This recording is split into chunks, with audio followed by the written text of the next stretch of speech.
প্রিয়ান, আমি প্রিয়ম, তোমরা দেখছো ইটস প্রিয়ম। চলে এলাম জন্মাষ্টমীর আরও একটি পর্ব নিয়ে। এই পর্বে দেখাবো বাবুদের স্নানের পরে কিছু মুহূর্ত। তো দেখতে পাচ্ছ স্নানের আগের একটু কিছু ক্লিপ, সবে সন্ধে হবে হবে করছে, কারণ জন্মাষ্টমীর পুজো তো হয় গভীর রাত্রে করতে হয়, মানে মধ্যরাত্রে নয় সন্ধেবেলা। তো আমরা সন্ধেবেলা করছি। এখানে কাকুদের গয়না, জামা, তারপরে পঞ্চপ্রদীপ, এরপরে কেকও এসে গেছে। তো বাবুদের এই বছরের জামাগুলো আমি এর দোকান থেকে কিনিনি। এবারে জামাগুলো আমাদের পাড়ার একজন ঠাম্মার দিয়ে হ্যান্ডমেড বানিয়ে দিয়েছি। আমি পার কাপড়ের পিস কিনে ওনাকে দিয়েছিলাম। উনি সুন্দর করে জামা বসিয়ে দিয়েছে এবং আমার কাকি এই জামার উপরে চিকিমিকি পুঁথি বসিয়ে দিয়েছে। তো জামাগুলো দেখতেই আরও বেশি সুন্দর লাগছে, ভক্তের মায়া দিয়ে তৈরি করা বলে কথা।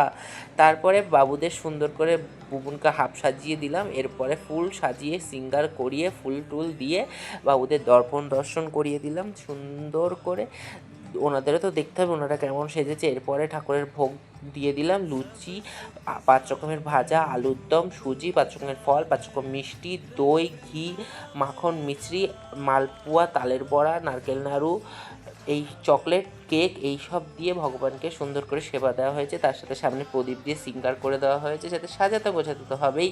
তারপর পঞ্চপ্রদীপ দিয়ে সুন্দর করে আরতি করলাম, ভগবানের মন ভরে আরতি করলাম। জন্মাষ্টমীটা এইভাবে আমাদের কেটে গেল।